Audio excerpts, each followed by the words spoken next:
Welcome to another edition of Who's That DJ. I am JSG, along with another special guest, telling me I've done 10,000 steps, the CJ. What's happening? Just showing off now. Yes, I'm the CJ. Thank you for having me, really appreciate it. Yeah, no problem. And yeah, I'm just here to talk about me a bit. Really. Cool.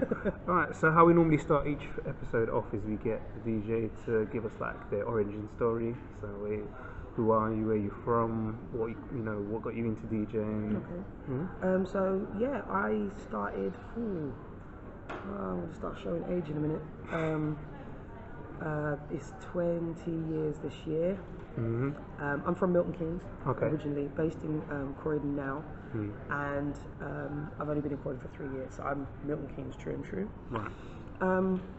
Mostly the in I would probably say is I started MCing. Okay. I used to MC to Garage and Jungle back in the day, and got some pretty decent bookings. Used to MC for Sidewinder. Right. Okay. Did like Garage Nation, things like that, blah blah blah, and was always around DJs professionally. Yeah. Just get that in there. Let's just get that in there. Right. Get it in the comments. And it was just always something that I just thought was cool, but I personally didn't know of any other female DJs other than Spinderella. That was it. And just got an opportunity to kind of do it one day. We used to kind of go around the homie's house, everybody spitting and stuff like that, and it was like, so what does that do? So what does that do? So what does that do? Just kind of broke it down. I've always been a firm believer if you can dance, you can DJ, because it means you have a rhythm. Never trust a DJ who don't dance. They can't find a beat. So yeah, once I kind of got the technical side of stuff, I could understand how music just went together. Right, okay. And just kind of tried it out. My first residency was in a strip club. And I used to play the nocturnal 9 to 5, so it was like 9 p.m. till 5 in the morning, but nobody used to get there till about 1. So all them hours, practice time. Yeah, of course. And I was there probably about 4 or 5 nights a week. That was the full-time job for a while, living the dream. And just got better at it, better at it. And it was the one thing that I kind of did creatively that I didn't get bored of, and I'm still not bored. Yeah. Tried the singing thing, got bored. MCing, got bored. Production, got bored. Dancing, got bored. It's like DJing, I was like, it's always something I want to do. So I just kept doing it, and it's been 20 years this year. Wow. So yeah, I've got a nice little CV. I'm kind of proud of it. Yeah. And I still get excited. I still get excited before every set. I still enjoy every set. You always see me raving behind the decks. And trust me, this don't slick down easy. These edges are just all like this after a set. So, but yeah, I do. I still enjoy it like I did when I was like 16. Fair enough. So when you were first getting into DJing and stuff, what were you using? Was it like CDJs or? I was using CDs. I started on vinyls, but I didn't have any money. Right. Okay. So buying music, I always used to buy CDs. So I had my little vinyl connection because again, I'm of that age where I was still buying like 12s and 9s and all those kind of things. But it got to the point where I remember a friend of mine. I used to work in the Revolution Bar in Milton Keynes. Yep. And the guy who taught me how to use CDJs, shouts out to Richie Cole. He used to DJ in there on a Tuesday night. He used to do an R&B night. And every time I used to see him, I'm like, so what are you playing next? Play this, trust me, I'll mix. Play this, trust me, I'll mix. Right. And he was like, have you ever used CDJs before? So we just kind of just broke it down the same way. He was like, on your turntable it's this, but on the CDJs it's this. Right. So just translated it that way. And I've always been a little Inspector Gadget anyway. I do love a gadget that will make me do things easy. But it still was the fact of, if you can't beat match, you can't mix. So it doesn't matter how many buttons you have, you need to be using your ears instead of your eyes. Yeah. So I was like, okay, so he just showed me how to do it. And he was like, how much CDs do you have? And I was like, hundreds. Because I was always the music collector from when I was young. Right. If I could DJ on tape, I'd have been shelling from when I was about 12. I just said, okay, I've got the CDs, they've got this stuff now. And this was before like the CDJs came out, the Pioneer ones. So I was using the Newmark twin deck with the 2 CD trays. Yeah, man, when it was all buttons, and they gave you that jog wheel that was like that big. No finding your pitch. Not just spin. finding yeah, all that. So I paid my dues. I'm telling you, paid my dues, and just kind of learning how to use it. And then CDJs came along, and then the Mark III 1000s came into my life. I got really techie on that one there, but I was just like, okay, I could do this. I could do this. I could do this. Was getting little bookings here and there, little local bits, but it just got to the point where I thought to myself, okay, I could probably make this lucrative. There's a chance of this being a career move now. Back then, being a female DJ was still a niche, whereas now I see it as we're just all DJs. I just happen to have a womb. That's the only difference. Yeah. A lot of people do tend to think it's a gimmick. It's no longer a gimmick for me now, because I do differentiate myself from a lot of other DJs, especially a lot of DJs in the female space. But yeah, it was just all a case. I want to prove myself as a DJ. I want to play with the big boys. I want to, you know what I mean? I want to DJ PAs for artists. I want to DJ comedy shows, DJ concerts and stuff like that. So it wasn't just I just want to go and play at the popular clubs. I've always been a person where I'll play anywhere. 4 people, 4,000 people, 40,000 people. I've got myself a nice little repertoire to know that I can get what I'm supposed to get across to people, no matter how big the crowd. Okay. Because it's for them, it's not for me. Yeah. And I love to see the reaction of people when you drop something they ain't heard in a while, or a mix was just delicious. And yeah, I just love that feeling. I love that feeling. Cool. So where are you? Well, I say where are you, but what's like your current setup at the moment? Like, what are you doing currently? In terms of DJ work terms, I'm currently one of the resident DJs for Box Park. Okay. So I DJ at Box Park, Shoreditch and Croydon. I would do Wembley, but I live in Croydon. It's a plane ride. So, but if I get the opportunity and I'm able to get over there, yes, I will be doing some sets over at Wembley, but I predominantly do Shoreditch and Croydon. I pretty much majority of everything else is just freelance. You know what I mean? Network, get your bookings in, do day raves, might do a little odd radio spot, might do the odd mix for someone, put it on here and there. But it all boils down to I love playing for a crowd. I've never been a person who just kind of thinks I'd never play there. There isn't any place that's got a reputation that would mean I can't be creative in it. So I'm very much into just getting as many bookings as I can, using the opportunities to my benefit, because obviously this is helping me as well. But it's just an excuse for me to really just kind of just have fun, to play. It's playtime for me, and it's therapy. So when it gets to that point, because everybody has their lull, when the lull comes, I do find myself just vex face. I need to mix up. I need to play for some people. So, but in terms of that, it's just mainly my regular spots are at Box Park, but I might get a booking in Milton Keynes, might get a booking in Birmingham, might end up going to Rome, might get something here, might just chill for a little while, do a load of day raves, whilst the Box Park bookings just dot in and out. Currently the resident for Ori Stylers Laugh in the Box at Box Park Croydon, which is once a month in the Croydon Box Park. Yes, Croydon Box Park. So I DJ that as well. Okay. And that was something recent that just come about. And I'm always looking for new things to do. Okay, cool. So just in terms of specifically like the Box Park situation, how did that come about for you? I think there's a lot of people that want to do it but don't necessarily know how to go about doing those sorts of things. With me, when I moved to Croydon, 2016, it's 2019. Yeah, 2016 summer. Okay. Box Park Croydon opened October. Yeah. So when it opened, I was like, I wonder if they're going to put a bar in there, because I know they've got them in Shoreditch. I hadn't been to the Shoreditch one at this point. Right. I'd just kind of seen little bits online. So I just kept going down there. Just kept going down there. It's really cool. Little walk from my house. It's free to get in. DJ seemed okay. And then I saw a friend of mine who's DJ Nadia J from One Extra. She had already got a residency in there, and she had let me know. I don't know if they're still looking, but I'd got an email from them. There's an email address. Try and get in contact with them, see if you can get a spot. So I was like, okay. So I don't like to call it bombardment, but I bombarded them with some emails. I'm never a person who likes to be intrusive, but I just kind of just emailed, hi, how you doing? I live locally. there's a couple of bits and bobs, as in like a little bit of a mini bio. Did a little bit in the bio and just said, okay, well, let me know if you're looking for any DJs in the future, etc., etc., etc. In that interim, there used to be a couple of raves called Record Box, which DJ Ace from One Extra does. He still does, and he does them mostly. It's more of a north of the river type thing. Yep. But he used to put a couple of them in Croydon, and he used to call me, "Can you play?" Because he knew I was local. So I was like, "Okay, I'll always do it down there." Yeah. That was another thing that got me the opportunity for the promoter to hear me play without having to book me. Right. Because I'm playing an outside promotion. So every time I got the opportunity to play in there, I'd play. Yeah. Any of my friends that are going to be there playing, performing, chilling, I'm going down there. I need him to recognise my face. I need him to see my face more often. It is very much seen and not heard, and sometimes, majority of the time, it is who you know. Yeah, yeah. But just your presence will just you'll be in their mind, positively, obviously.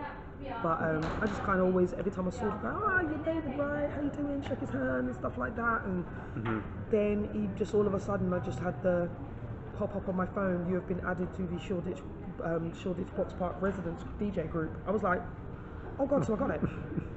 Oh, cool. And that was really it. Yeah. It was just a case of just keep pursuing. It took about a year.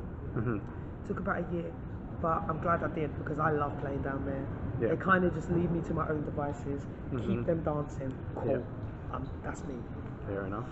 I think networking is definitely near enough every DJ I've spoken to. It's kind of about the whole networking aspect of it in terms of getting to know people, getting your brand in front of their face so that they can see you're recognizable, and as you said, making yourself a presence, with the right people. So exactly, and that's a very, very important bit, is to get yourself in the spaces with the right people, because I don't like to be boxed. I don't like to be referred to as a London DJ because I'm not. Yeah. I am going to speak to the guys who came down from Manchester and see what's going on up there. Yeah. I will talk to the sound man from Paris and see what's going on over there. Yeah. Get in contact with me, let me know, them kind of things. Whereas I do find that London's smaller than I ever imagined until I got here. Because I thought that was the aim. Then when I got here, I was like, oh, everybody in London just plays in London. But that was my first perception. Again, there's exceptions to the rule. Yeah, of course. But when I got here, I kind of thought, okay, it seems to just be the same people playing in the same pockets of London. Why don't you play everywhere else? Do you not swap? It was just weird to me. Yeah. Because that's not how we do it outside of London. If you live in Milton Keynes, you're going to play in Luton, Bedford, Birmingham. You're going to go Leeds. You're going to go Bournemouth. You're going to play in Brighton. You're going to play Cardiff. You're going to, you know what I mean? And everybody seems to think, oh, what? So you're on tour? And I'm like, no, we're just taking bookings. Yeah. That's what we do. Where I just found it odd that there wasn't that flexibility for me when I got here, and I felt like I kind of had to start again. Right. Because as much as I've been DJing for so long, I've played all these places. When I got here, I'm a newbie, so I had to start building up again. I was like, right, first step, get your residency, have a base. So Box Park is my base. Yep. If anybody needs to see me play, I'm there on these dates, and just still utilize my social media. I thank the Lord for social media, because a lot of people presumed I lived here for about 15, 16 years. Right, okay. Because I just made my presence known. Even if it's not in the dance, trust me, I'm in your pocket. Yeah. You're going to see something. You're going to associate my name to stuff. Yeah. And it just built onto me doing other things as well. So, yeah. Fair enough. So one last question around that, was your reason for coming to London because of DJing? No. It's just work. It was a work opportunity that intertwined in. I couldn't. DJ money's inconsistent. So me just moving to London to do, I'm gonna live the dream. I was like, I kind of want a yard. Yeah. And I want to be able to look after myself and make sure I'm not in debt and those kind of things. So if I find a job that gives me an opportunity to move to London, double win, which is what I did. Yeah. So I used that opportunity to say, okay, my day job is willing to move me to London. Yeah. A whole new network needs to start. Get the cards ready, get the mixes ready, get everything ready. And that's how I got my in into living in London. Right, okay. Which I'm eternally grateful for, because I don't drive, and London's brilliant if you don't drive. Yeah. So it's considerably cheaper. But but other than that, that was the reason. That's what brought me to London. It wasn't the reason I came, but that's what got me here. So. Okay, cool. All right, so now we go on to look at the DJ space overall. So I want to know your thoughts on what you consider great about the DJ space and what you think needs improvement.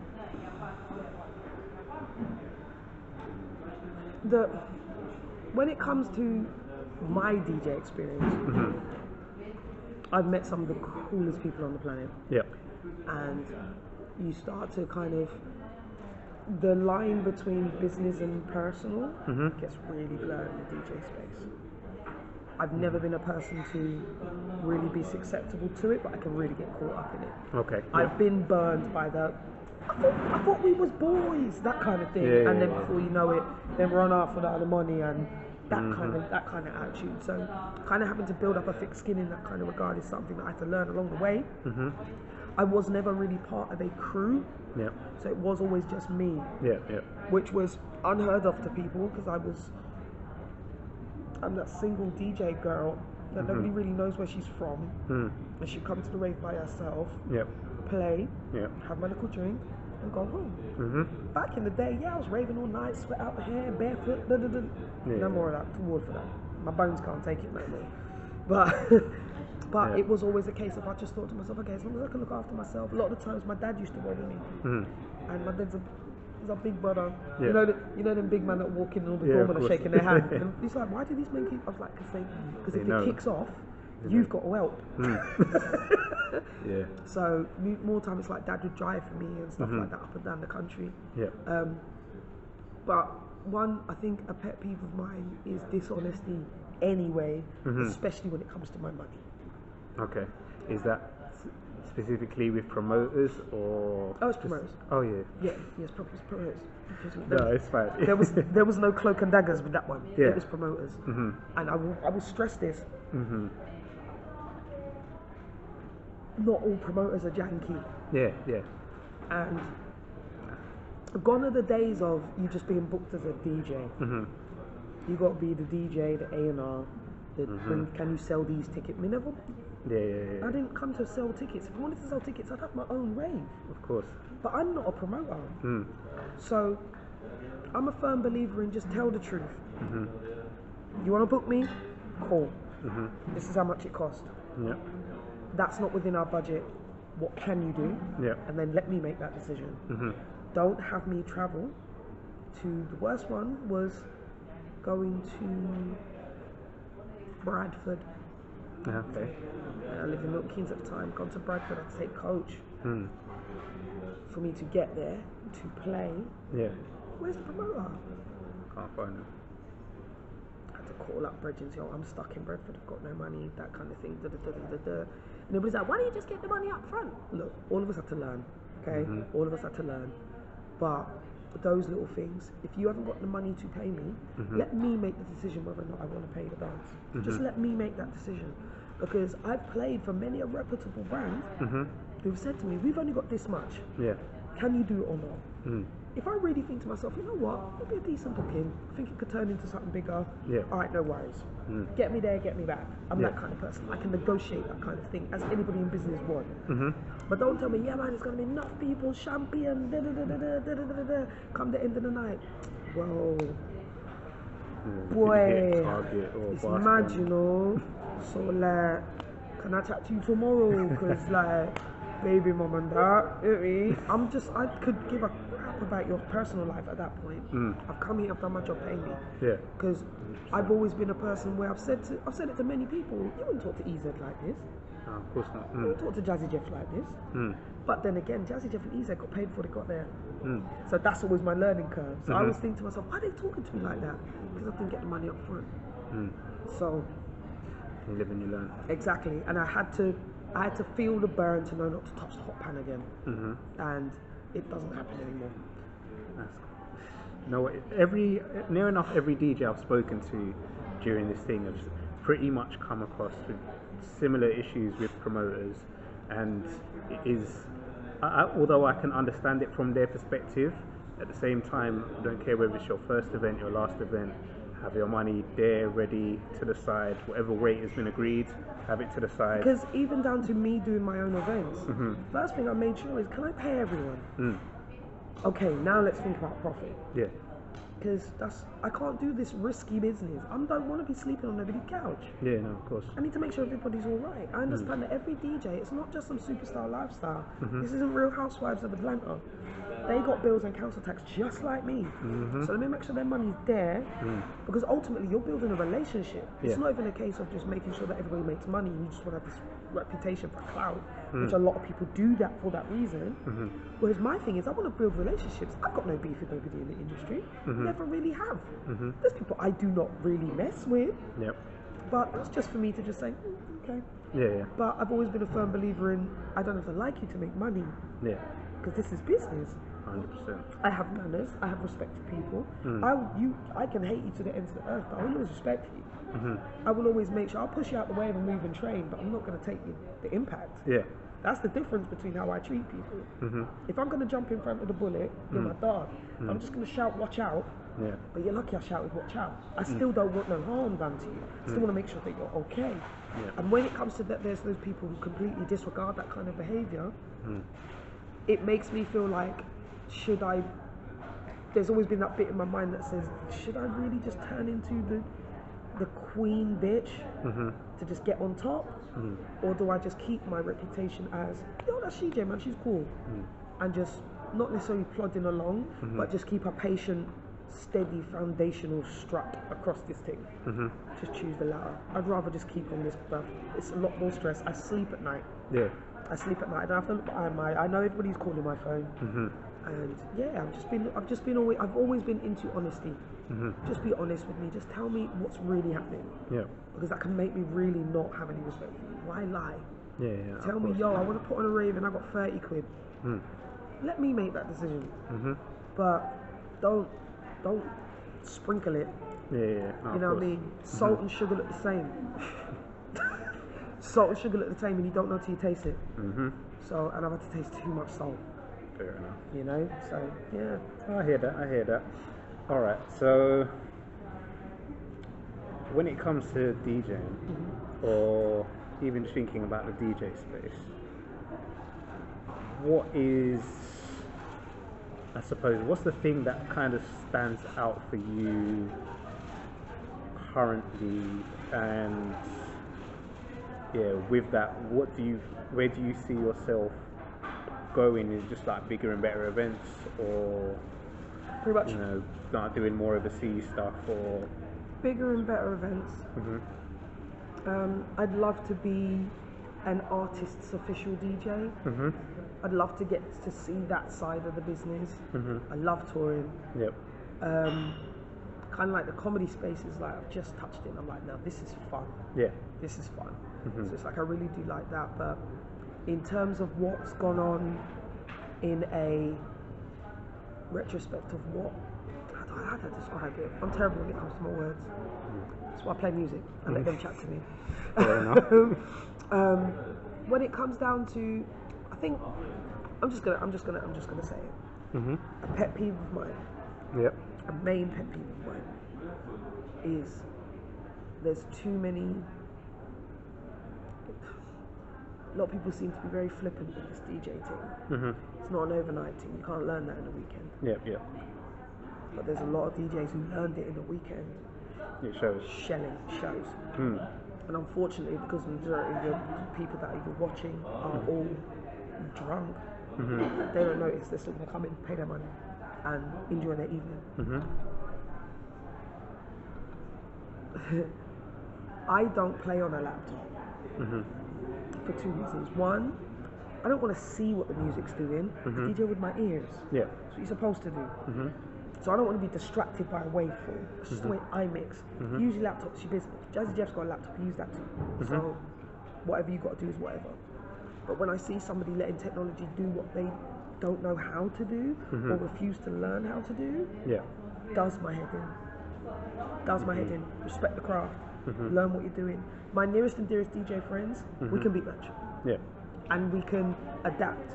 I've been in the place where the cue button don't work, that channel don't work, the music's not coming out that side, why? Little things like that. I made it my business to know how to to work around let me do my workarounds. How do I swap a channel? When do I know that channel's peaking? Why is it so bad that that little graphic equalizer is red? It should be green. But what happens when it goes red? Understanding why that happens. My headphone jack's broken. What do I do next? We got no mic, but I need a mic. What am I using? Headphones. See, you're a sound man. You see it there? Little things like that. Yeah. There's so many people who have no idea how to unplug their Serato, but you got Serato. Yeah. Why did you buy a car if you can't drive? And I think that's one of my things. My thing is I'm a technology guy at heart, so I work in IT. So I think I kind of learned that aspect, but I come originally from the soundman side of things anyway. So having to plug in equalizers, plug in separate mids to bass to tops. So if something fails, you know what to You look got your for. backup, exactly. You troubleshoot. Yeah. You have to troubleshoot. I was always the person to this day, to this day, I don't own DJ equipment Okay. because it's expensive. I don't have money for it. Yeah. I had to make the decision. Am Yeah. I going to live in a one box room shack in Brixton because they showed me some crack dens when I was viewing yards for the amount of money they were offering me, or do I get myself a nice little apartment and just start saving? I'd rather make sure my home is set. The foundation's meant to be crisp. How are you going to be living this bougie life with all the Gucci and red tear and this, that, and the best headphones and the best this and the best that? Yeah. You ain't got no carpet. Yeah, of course. You know what I mean? There's no toilet, pure crafty toilet roll using. You know, I even have Andrex money, and I'm very much into my creature comforts. Yeah. Not to say that DJing can wait, because trust me, I spend money to put my headphones because I need that. Yeah. But I don't need a pair of decks. I just need to continuously be booked. That's it. Yeah. And I'm continuously booked. Booked and busy. That's the picnic them say. But when it comes down to, I'm seeing a large influx of a lot of DJs who have got like a helper who plugs all their things in, and when something goes wrong, it's as if it becomes hot lava, and they stop touching it, and all of a sudden you just see these hands fixing everything, and I'm like, so how comes you don't know how to do that? Do you not want to know how to do that? Yeah. Wouldn't it be quicker for you to know how to do that? Because me now, I DJ in USBs. Because I don't want to carry things anymore. I paid my dues. I carried my boxes. Paid my dues. And now I just give me a set of CDJs. I've got 2 USB slots and a headphone jack. Yeah. And I'm fine. That's all I need. That's how quick it takes for me to set up. Boom, boom, tap, tap, done. Yep. But then I feel unplug this, and then I feel unplug that, and reroute this, and now the channels have changed, and now you've turned on the crossfader, because I don't use a crossfader, but they've turned on the crossfader, and now they've turned it off again, and now the monitor don't work because you plugged out the monitor speaker, and or you're kicking off because there is no monitor, and it's like, well, do you not know how to do your job without it? Use your headphones. You got 2 speakers there. Use them. Troubleshoot, people. Come on, troubleshoot. It makes me tired, and I hate being that person who's consistently moaning about it, but nothing's changing. No, of course, and I think you've got 2 schools of thought on that, which I understand both viewpoints of you definitely have to be, as a DJ, you definitely have to respect the craft and the art form from the earliest of days to current. Not necessarily, I wouldn't necessarily, most DJs think, you have to learn from vinyl, but some of these DJs that are growing up are almost 20 now, and they would have started with CDs. Which I get. Yeah. Because again, it's never let the technology teach you how to use it. The technology is just a tool. It's like driving automatic. You can't drive. Yeah, of course. Car's doing it for you. Exactly. So as far here's me who can't drive. One used car analogy, but it is as simple as that. If you're going to teach a child how to tell the time, give them an analog clock. Stop giving them digital, because that's telling the time for you. Yeah. So you can tell the time on an analog clock. You can't tell the time. Yeah. Until you can beat match without something in front of you that you have to view. And all you need to look at is them. You can't DJ. Yeah. If you have to focus on that, it frightens me the amount of people needing to focus on the visual of DJing in order to do it. All you need is your ears. You can hear if that's clanging. And it upsets me if you can't, because it makes my skin crawl. Yeah, no, I've done a set where I've watched DJs and I'm like, You've got a monitor, you've got headphones, you've even got your Serato, You can and touch. you still can't. You can touch the booth and feel the vibration of the bass. Can you not hear that happening? All sound like some kind of earthquake. Why are your channel peaking? Why are the speakers bleeding, bro? Come on. And I hate frowning because I love when I hear a DJ just go on the set and mash it up, especially a DJ I've never seen. DJ I've never seen, up and coming DJ, and they come on and the mixes, them are silky. Yeah. And you just see them with their eyes closed and they're in it and they're bopping and heads going. You know when EZ starts on his little, when he starts, I'm getting hyped with them and I'm like, yeah, mix it, yeah. And it's best feeling ever. But when I see the other ones who kind of just stand and they're just like they're a member of Craftwork, it's like, come on, bro. I hear that. I think that's why I like watching the Red Bull Freestyle DJ sessions, because you can see they're so passionate about. They love every piece do. of it. Yeah. They love what's happening when I touch that. I love what happens when I touch that. I made that happen. With a lot of these computer programs that are letting you, like again, the controversy of the sync button. Yeah, I understand why it's there. Yeah. But why do you, if you have to use it, you should at least learn to do it anyway before you start touching that button. Of course, because you go to an event and the CDJ, the sync button's broken because it's been overused. Oh, they give you a pair of 800s? You just got They cue and give, play. they give you the top loaders? What are you going to do then? Because I've walked into raves in the last 5 years and I've seen Newmark Twin Tray. You're like, really? I'm like, right. It's just like when somebody said, can I borrow your phone to send a text? And they pass you the Nokia 3310. It's like, oh God, I've got to do the tap 4 times for S business. Yeah, of course. But you have to learn how to code switch. That's why the Pickney them are always scared when they see a rotary phone. Of course they don't know how to use it because they never had to. Yeah. But it still should be customary for you to teach people to beat match. Teach them about pitch. Yeah. You know what I mean? Have a little bit of musical acumen. We're not just, that's why majority of the best producers in the world, in terms of like hip hop, they're all DJs. Yeah, no, of course. And a lot of people don't even clock that. It's not until everybody saw Straight Outta Compton and they knew Dr. Dre was a DJ. Yeah. Same with Timbaland, Illmind. Thank you, they're all DJs. Because they have to understand, they have to know how to break up a song into pieces to be able to build a song themselves. Yeah, 100%. So, sorry, just going back to my other school of thought, was the other school of thought that I hear a lot of DJs talking about is, if you know music more than, say, beat matching, you could be just as good of a DJ. Just being able to understand rhythm, see the crowd, and then know what to play next. Exactly, counting. Knowing, it's like, this is why I've always got a very big admiration for reggae DJs. Because what you'll find is, I'd probably say 7 out of 10 reggae dances or bashment dances, they're playing the same set. Yeah. It's all about how they select it. That's what select is. A lot of people are amazing technical skilled DJs, can't select tunes. It's like mixing rice and cheese. Sounds like a good idea, but it's kind of, it can't work. Rice with rice and with Jerk cheese. rice. Alright. I'm not going into that. Why We're not do going you have to do that in front of people? I was having a good time. We're not going. But yeah, it would be the equivalent rice and peas and you putting cheese on top of it. Yeah, no, of course.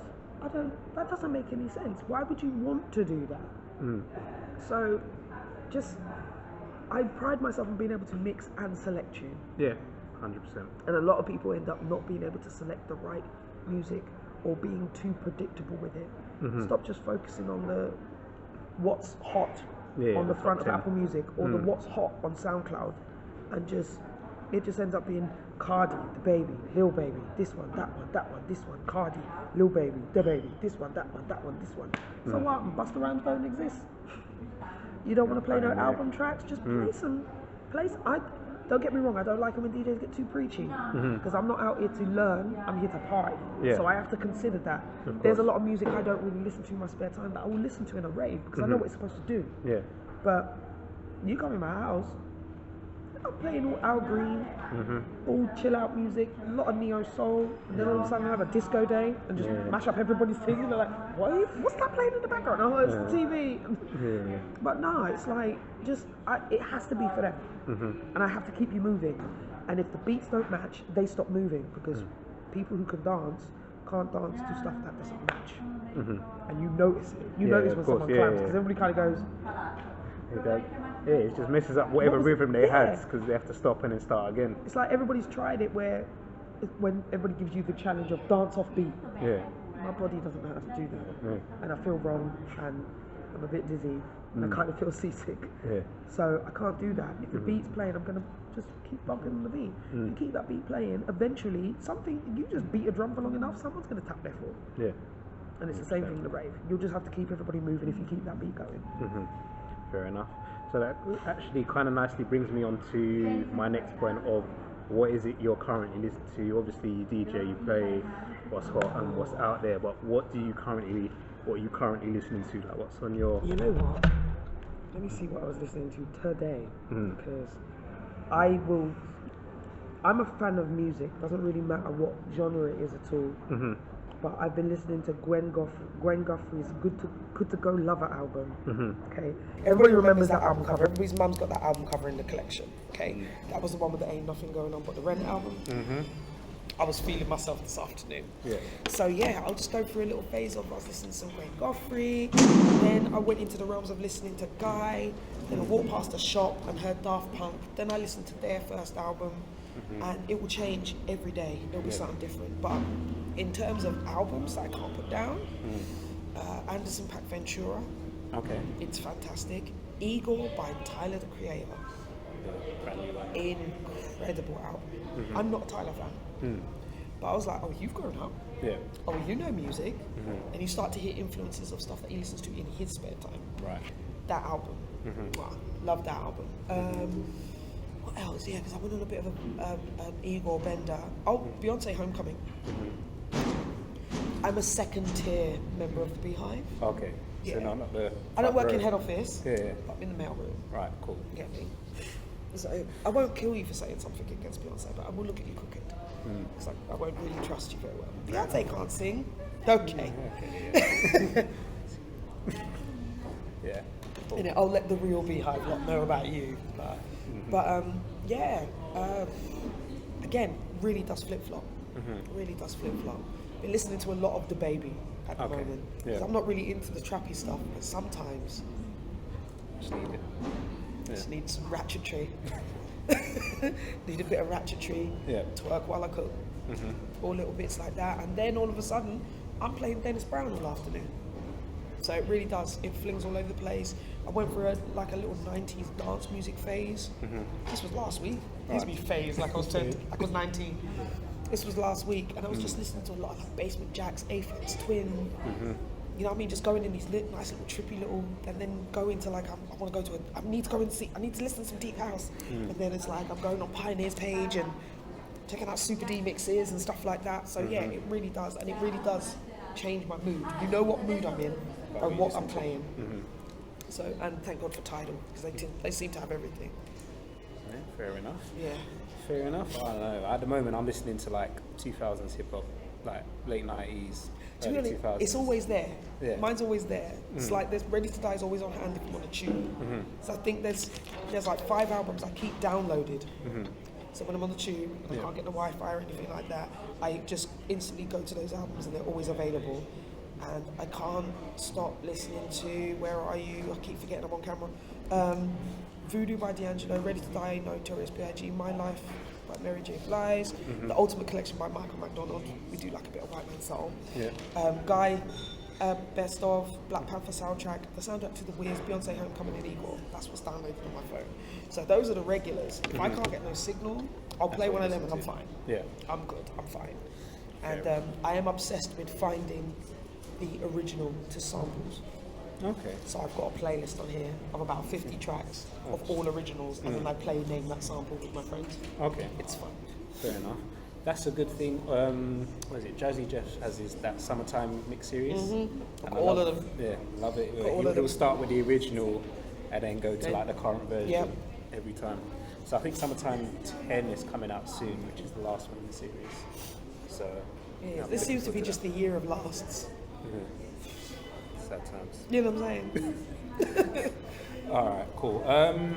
Okay, well not lastly, but I suppose, is there anything in the DJ space that particularly affects you or you want to talk about, get off your chest, or ask any questions of me? If etc. I think it's still that age-old one of don't take female DJs seriously. We're still very second class. And majority of the time it's our own fault, as women in the space. Because there is your people that say all of a sudden, I'm going to be a DJ, and then before you know it, they're doing Glastonbury.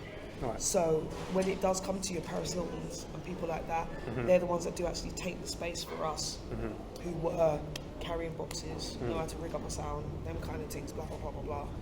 So I just always say, if you're a respectable lover of DJ culture, or a respectable promoter who really wants to put some people on, or you want to get put on yourself, treat female DJs like DJs. Yep. Don't try pay me with Nando's. It's happened. Not even a whole chicken. Oh, dear. Don't try to pay me with Nando's. Don't try and titillate me with clothes. Like, I can get you a discount. No, can you just pay me for the set? Or leave me alone. Yeah. Treat us like DJs.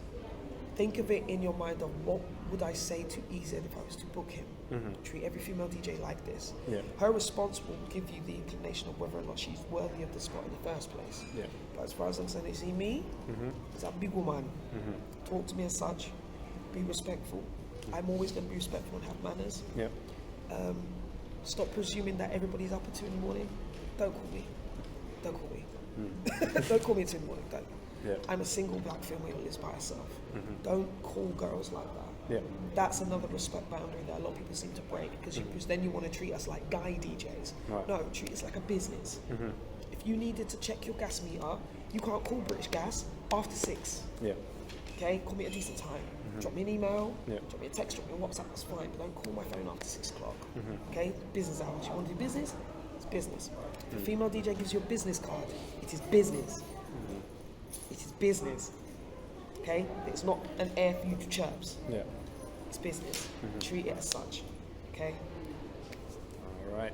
I have said my piece. I did it for you, girls. All right. Cool. So wrapping up. So what events have you got coming up over the next few weeks that you want to talk about, promote? I've got to remember now.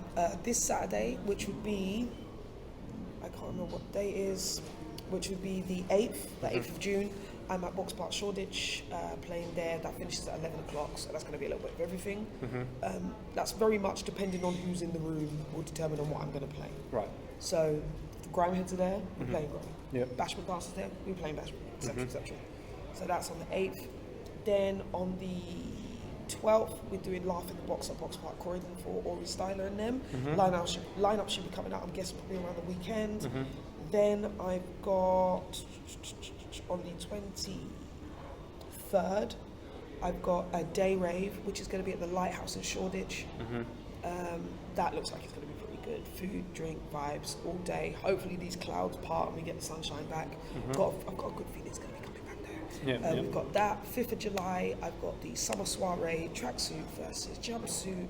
That's going to be in Beer Keller on Broad Street in Birmingham. That's on the 5th of July. Right.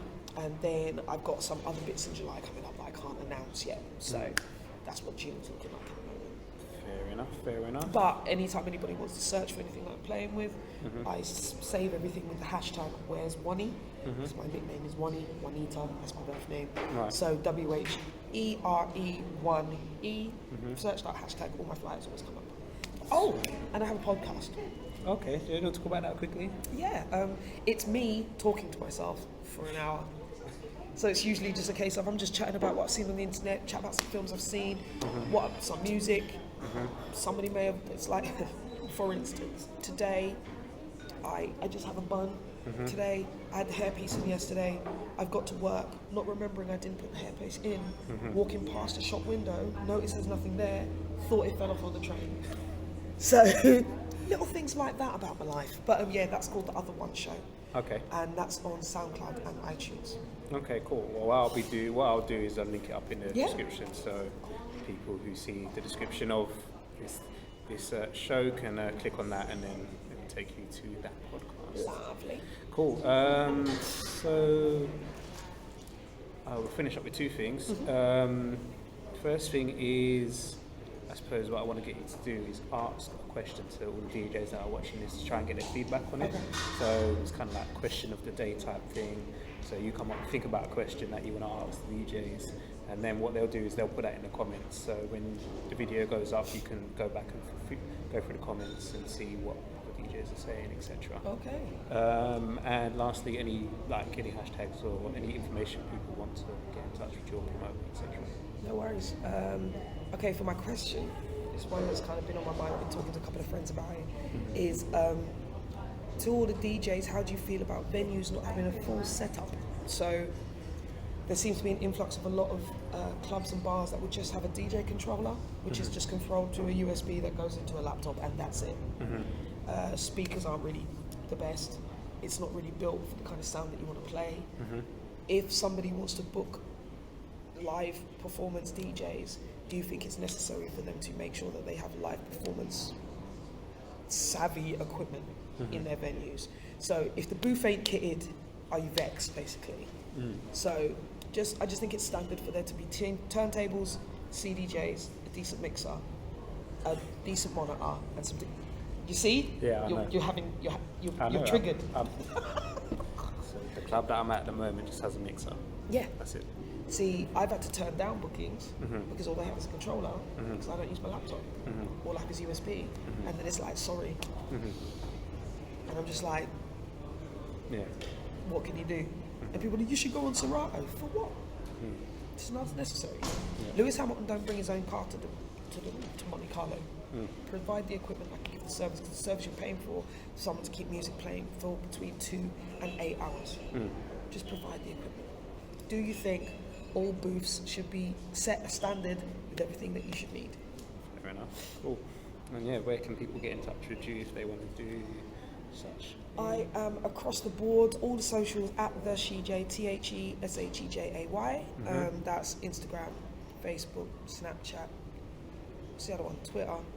What's the other one? It's been a long day. That's on Mixcloud. That's on SoundCloud. Again, the hashtag for all of my events is always Where's Wani. Check out the other one show as well.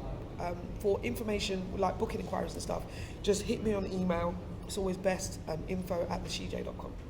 Cool, no problem. I'll be sure to add the links to the bottom of the video anyway. Lovely. Cool, so yeah, that concludes another week of Who's That DJ. Thanks for coming on the show. No worries.